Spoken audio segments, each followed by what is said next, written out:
तो दारा सिंह चौहान फेल विधायक मधुबन के हैं। मैं उनको 0 नंबर देता हूं कि वो मधुबन के लिए सबसे दुर्भाग्यपूर्ण विधायक रहे हैं। ये बताइए, नौजवान, छात्र, किसान, गरीब जिस प्रदेश में खुश नहीं है, उस प्रदेश में कैसे सरकार की आप कल्पना करेंगे कि ये सरकार अच्छी है। और जब अखिलेश यादव की सरकार थी तो आपको याद होगा कि अखिलेश यादव जी ने पूरे जितने छात्र थे उनको लैपटॉप बांटा। लैपटॉप से लोग पढ़े, आगे की शिक्षा पूरी किए। नमस्कार, मैं हूं रंजीत राय और आप लोग देख रहे हैं जंगड़ की आवाज़।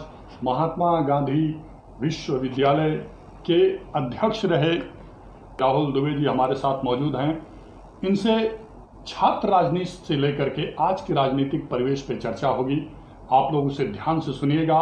युवा तेज तर्राक जुझारू राहुल दुबे जी सपा के समर्पित एक सिपाही हैं और वो कह रहे हैं कि आने वाला समय सपा का है। सपा की ही 2022 में सरकार बनेगी। कैसे बनेगी ये सारी बातें ये बताएंगे। बहुत बहुत स्वागत है आपका। बहुत बहुत धन्यवाद आपका। सपा को मतलब मजबूती प्रदान करेंगे। देखिए, हमारी पूरी तैयारी 2022 की करीब करीब पूरी हो चुकी है।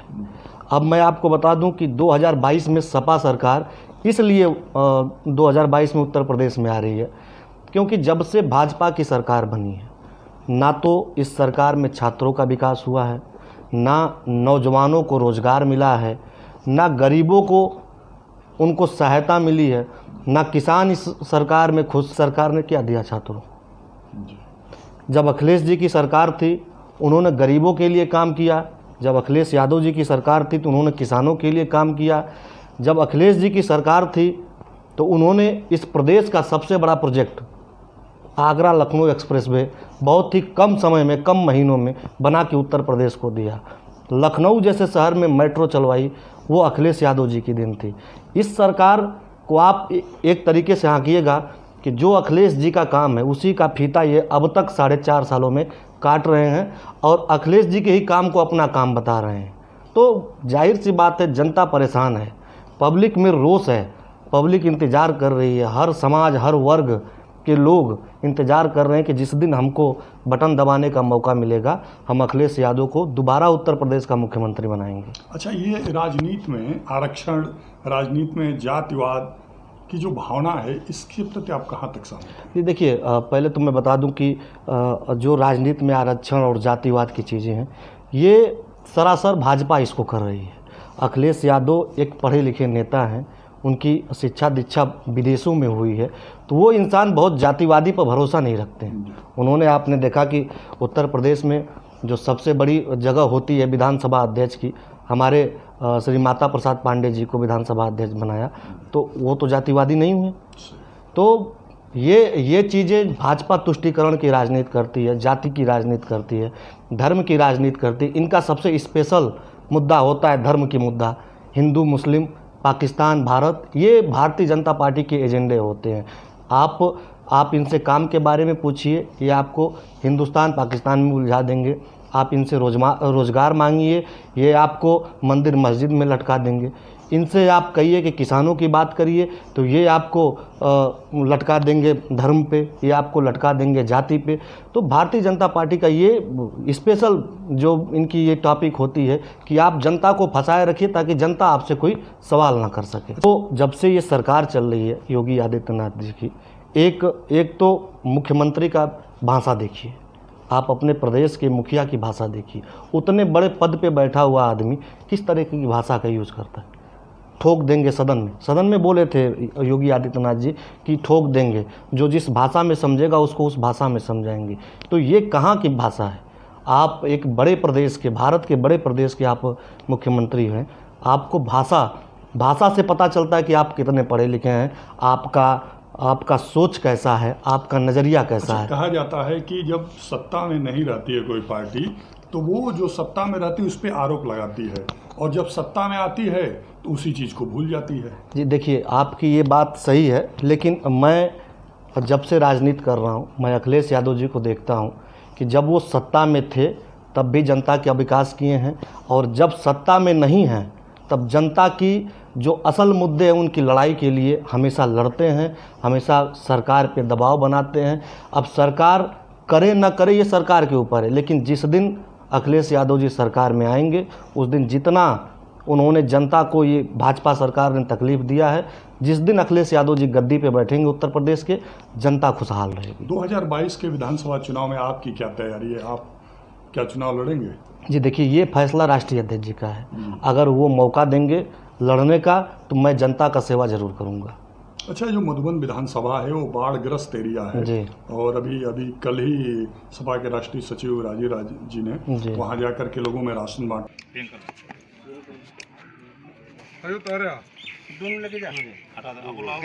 जी ने वहां जाकर के लोगों में राशन बांटा, तमाम कार्य किए, लोगों के पीड़ा को सुना और आश्वस्त किया।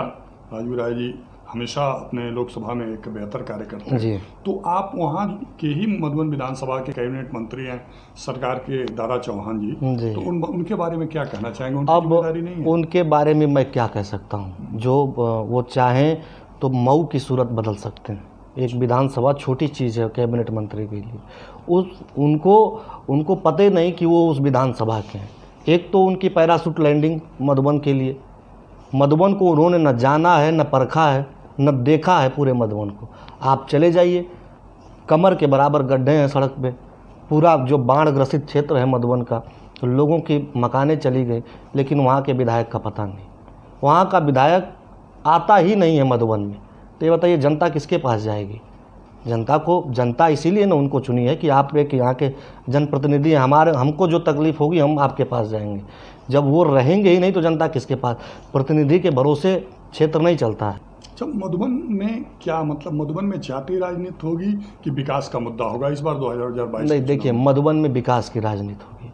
और जो ये भाजपा, ये समझना होगा हम लोगों को कि भाजपा अब चुनाव आ रहा है तो भाजपा नया खेल करेगी।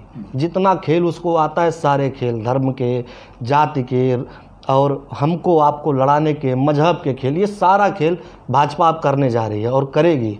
और जनता इस चीज़ को जान चुकी है कि भाजपा किस तरीके से खेल खेलती है। अब उनका कोई खेल का असर नहीं पड़ेगा, क्योंकि मधुबन ही नहीं पूरा प्रदेश भाजपा से परेशान है। और मधुबन तो ये जान जाइए कि अपने आप को दुर्भाग्य मान रहा है कि दारा सिंह चौहान जैसे लोगों को वोट देके। और मतलब पूर्ण रूप से आप सिर्फ राजनीतिज्ञ हैं? जी, मैं पूर्ण रूप से राजनीतिक हूं। और आपके चैनल के माध्यम से मैं अपील करना चाहता हूं कि जितने इस पूरे प्रदेश में युवा हैं जो राजनीति में आना चाहते हैं वो आएँ और उत्तर प्रदेश में स्वच्छ और साफ राजनीति करें। ये मैं आपके चैनल के माध्यम से हाथ जोड़ के निवेदन कर रहा हूँ। अभी आप लोगों ने सुना राहुल दुबे जी को कि उन्होंने उत्तर प्रदेश के युवाओं से अपील किया कि आप लोग राजनीति में आगे आएं, क्योंकि वो समय आ गया है कि राजनीति में युवाओं की उपस्थिति हो और वो पूरे जोश के साथ, सकारात्मक सोच के साथ बेहतर करें। आपको क्या सबसे मतलब इस समय क्या राजनीति में क्या सबसे बुरी स्थिति दिख रही है? देखिए, राजनीति में बुरी स्थिति ये देखिए कि हमारी बहनें सुरक्षित नहीं हैं। जिस प्रदेश में माताएं बहनें नहीं सुरक्षित हो, आप क्या कल्पना कर सकते हैं कौन सा विकास आप करेंगे? जो प्रदेश सुरक्षित नहीं हो, आए दिन हत्या हो रही है, आए दिन बलात्कार हो रहा है, बड़ी बड़ी घटना, हाथरस जैसी घटना को आप देखिए, दिल दहलाने वाली घटना। उस घटना में वो हिंदू जाति की लड़की थी, हिंदू धर्म की। मैं जाति धर्म पे नहीं आता हूँ, लेकिन बता रहा हूँ इस चीज़ को। हिंदू धर्म में जो संस्कार होता है, जिससे अंतिम संस्कार किया जाता है, वो भी उनके परिवार को करने का हक ये सरकार ने नहीं दी। रात को 12 बजे कौन सी ऐसी आफत आ गई थी कि रात को 12 बजे उसका अंतिम संस्कार कर दिया गया? पूरा प्रशासन और पूरा शासन इसमें पूरा लिप्त है। ये सरकार, बहुत पीड़ा होती है। मैं एक यूथ हूँ और मैं विश्वविद्यालय से आया हूँ, राजनीति कर रहा हूँ। जब आपको आगे बढ़ने का मौका नहीं देगी सरकार किसी भी क्षेत्र में, चाहे वो शिक्षा का क्षेत्र हो, चाहे राजनीति का क्षेत्र हो। सबसे बड़ी बात कि इनके यहाँ भाजपा में जो राजनीति करते हैं लोग, वो जब आधी उम्र बीत जाती है तब राजनीति होती है। तो आधी उम्र बीतने के बाद आप कौन सा विकास करेंगे? और जो हमारे नेता अखिलेश यादव जी हैं, वो खुद एक यूथ हैं और उन्होंने सबसे ज़्यादा मौका युवाओं को दिया है, चाहे वो राजनीति हो, चाहे शिक्षा का क्षेत्र हो, चाहे रोजगार हो, चाहे बड़ी परियोजना उन्होंने चलाई, उसमें युवाओं को उन्होंने आगे किया।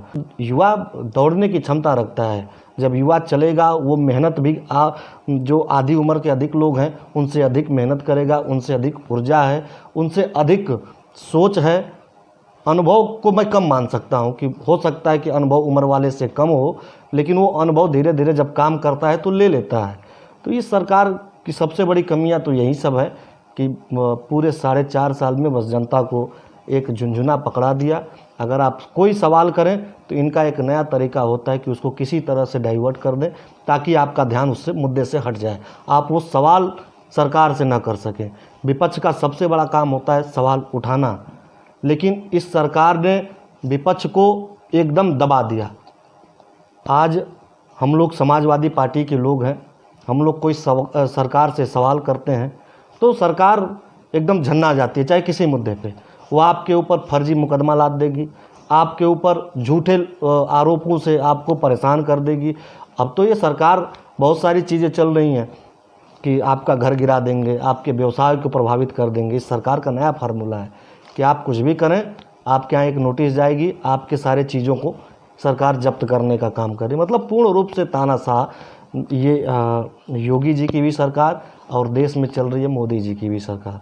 तो ये सरकार पूरी तरीके से फेल है और जनता इससे त्रस्त हो चुकी है। अच्छा, आप इससे संतुष्ट हैं कि आपके पार्टी के कार्यकर्ता लोगों के घर घर जा कर के लोगों की समस्याएं पूछ रहे हैं और सपा के कार्यकाल को बताने का प्रयास कर रहे हैं या बता रहे हैं कि कैसा अखिलेश यादव जी जो मुख्यमंत्री थे तो कितना बेहतर वो कर रहे थे और कितना बेहतर किए, ऐसा कहीं आपको दिख रहा है? जी बिल्कुल दिख रहा है। मैं स्वयं, हमको लगता है कि मैं मधुबन में कोई गांव, शायद गांव बचा हो, 10-5 गांव बचा हो, नहीं तो मैं मधुबन का हर एक गांव और मेरे जैसे लाखों कार्यकर्ता पूरे प्रदेश में गांव-गांव घर-घर जाके अखिलेश यादव जी की नीतियां, जो उनके द्वारा किए गए कार्य, वो जनता को बता रही है और जनता अच्छे से उनका स्वागत कर रही है।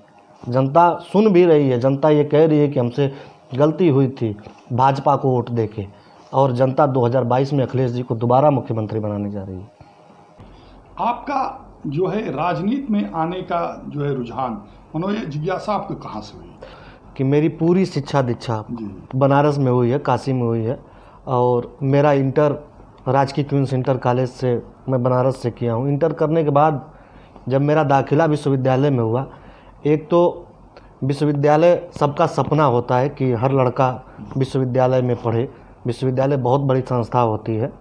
तो मेरा दाखिला विश्वविद्यालय में हुआ तो महात्मा गांधी काशी विद्यापीठ एक ऐसा विश्वविद्यालय है जो कि अपने आप में एक बहुत बड़ा चर्चित, एक बहुत बड़ा स्तंभ, एक बहुत बड़ा राजनीतिक, शैक्षिक, हर रूप से परिपूर्ण वो विश्वविद्यालय है, जहाँ से ऐसे कई लोग राजनेता हुए हैं, कई लोग ब्यूरोक्रेट्स में गए हैं, कई लोग खेल जगत में गए हैं।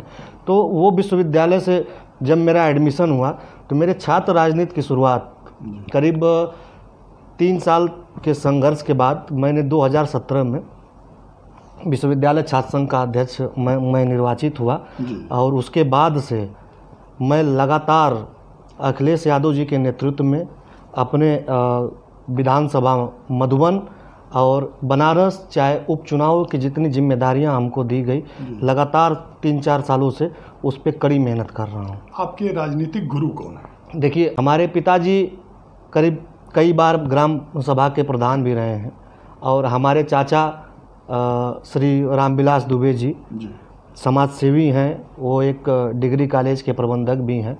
तो एक तरीके से कह लीजिए कि हमारे राजनीतिक गुरु हमारे पिताजी और चाचा जी हैं। मैं उनको देख के राजनीति सीखता हूं और अभी तक कर रहा हूं। जी। तो राजनीति के अलावा किसी और कैरियर का आपने चुनाव क्यों नहीं किया? जी, मुझे लगा कि राजनीति में अगर मैं आगे आऊँगा तो हमको देख के जो हज़ारों लाखों युवा हैं वो राजनीति में आएंगे आगे, और राजनीति कोई ख़राब चीज़ नहीं है जी। सेवा आपको नौकरी में भी करनी है और राजनीति में भी करनी है। तो मुझे लगा कि नौकरी से अच्छा अगर हम राजनीति के थ्रू जनता की सेवा करें तो वो मेरे लिए काफ़ी संतोषजनक बात होगी। और बहुत सारे युवा, आज पहले धब्बा लगता था कि पढ़े लिखे लोग राजनीति में नहीं आते हैं, केवल अनपढ़ लोग राजनीति करते हैं और राजनीति का नाम सुन के लोग कहते हैं कि वो ये राजनीति कर रहे हैं। तो वो चीज़ें अब धीरे धीरे ख़त्म हो रही हैं। राजनीति में अच्छे लोगों को आना चाहिए, पढ़े लिखे लोगों को आना चाहिए, तेज तर्रार तेवर वाले लोगों को आना चाहिए। तो उस हिसाब से मैंने राजनीति करने की इच्छा और शुरुआत की। बहुत बहुत धन्यवाद। आप सभी लोगों ने राहुल दुबे जी को सुना। इनका विश्वास अटल है, इनका दावा है कि 2022 में एक बार फिर अखिलेश यादव जी मुख्यमंत्री बनेंगे, क्योंकि जनता भाजपा से ऊब चुकी है। जनता देख रही है कि भाजपा कैसे उनकी उपेक्षा कर रही है। इन सारे बातों को आप लोगों ने सुना। अगर राहुल दुबे जी की बात से आप संतुष्ट हैं तो ज़रूर अपने कमेंट में लिखें कि क्या आपकी राय है, और हमारे चैनल को सब्सक्राइब करें और अधिक से अधिक राहुल दुबे जी के इस साक्षात्कार को शेयर करें। बहुत बहुत धन्यवाद। बहुत बहुत धन्यवाद।